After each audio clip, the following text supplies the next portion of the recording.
नमस्कार मंडळी, तुमचं खूप खूप स्वागत आहे माधवीज किचनमध्ये। तर आज आपण बनवणार आहोत शेवयांची खीर। चला तर मग सुरू करूया। पॅनमध्ये 1 चमचा तूप घालून घेतलं। हे तूप चांगलं असं मेल्ट झालं की आपण त्यामध्ये शेवया घालून घेऊ। हे तूप आपलं गरम झालं आहे। आता आपण याच्यामध्ये शेवया घालून घेऊ। शेवया चांगल्या भाजून घ्यायच्या, थोड्याशा लालसर होईपर्यंत।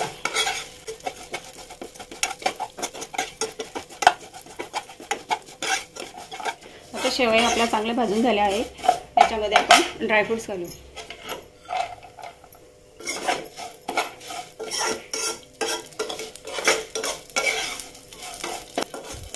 आता हे 1 लिटर दूध चांगलं गरम करून घेतलंय, हे घालू याच्यात।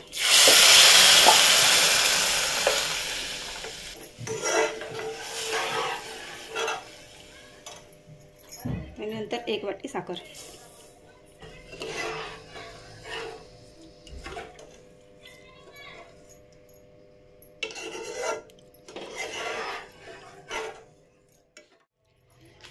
हे बघा, आता आपली खीर तयार झाली आहे। आपण 5 मिनिटं उकळून घेतलंय।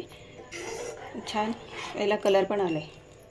आणि ही खीर पातळच ठेवायची असते इतकं, कारण थंड झाल्यावरती शेवया घट्ट होतात ना, मग जाड होऊन येते। झाली आपली झटपट तयार रेसिपी 5 मिनिटात। शेवटी याच्यामध्ये थोडंसं मीठ घालू चवीनुसार, कारण गोड पदार्थामध्ये मीठ घातल्यानंतर त्याची चव अजून वाढते।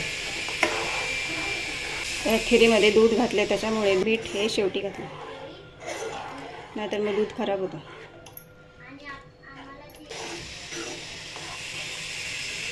हे बघा, छान आपली खीर तयार झाली आहे। ही अशी पातळच ठेवायची असते, कारण शेवया शिजल्यानंतर त्या जाड होतात, दाटपणा येतो खिरीला। आणि अशी गरम गरमच खायला छान लागते। झटपट होणारी रेसिपी शेवयांची खीर। ही आपली खीर तयार झाली आहे। तर आपण आता एका वाटीमध्ये काढून घेऊ।